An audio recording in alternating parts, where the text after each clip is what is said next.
Epstein file যেন American Pandora's box. মার্কিন বিচার বিভাগের এই নথিপত্রের প্রায় প্রতিটি ছত্রে রয়েছে যৌন কেলেঙ্কারির নমুনা।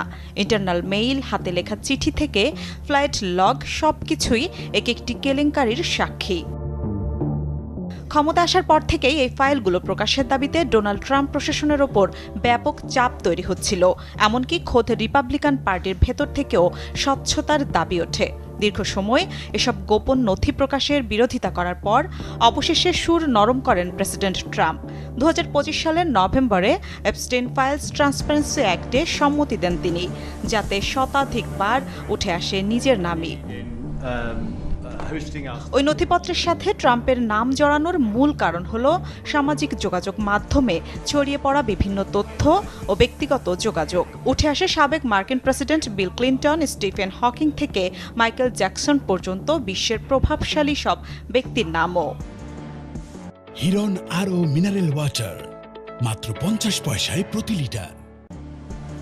গেল শুক্রবার ফের এপস্টেইন সংক্রান্ত তদন্তের সাথে যুক্ত 30 লাখের বেশি পৃষ্ঠার নথি প্রকাশ করে মার্কিন বিচার বিভাগ। ফাইলগুলোতে নাম রয়েছে ইলন মাস্ক, বিল গেটস সহ আরও বেশ কিছু ব্যক্তিত্বের। উঠে আসে ভারতের প্রধানমন্ত্রী নরেন্দ্র মোদীর নামও। নথির মধ্যে 2017 সালের একটি মেইল বার্তায় দাবি করা হয়েছে, তৎকালীন মার্কিন প্রেসিডেন্ট ডোনাল্ড ট্রাম্পকে খুশি করতে ইসরায়েল সফরে গিয়ে নাচ গান করেছিলেন মোদী।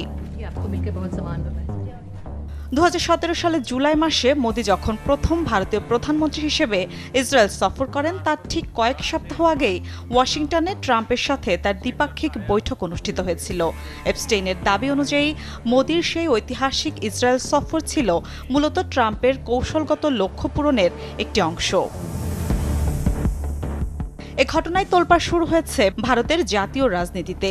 দেশটির প্রধান বিরোধী দল কংগ্রেস এই ঘটনাকে জাতীয় লজ্জা হিসেবে বর্ণনা করে সরকারের কাছে স্পষ্ট ব্যাখ্যা দাবি করেছে, যদিও এই দাবিকে কঠোরভাবে প্রত্যাখ্যান করেছে মোদী প্রশাসন। জেফ্রি এপস্টেইনের অপরাধের ইতিহাস বেশ দীর্ঘ ও বিতর্কিত। প্রভাবশালী ব্যক্তিদের যৌন দাসী সরবরাহের অভিযোগ ছিল এপস্টেইনের বিরুদ্ধে।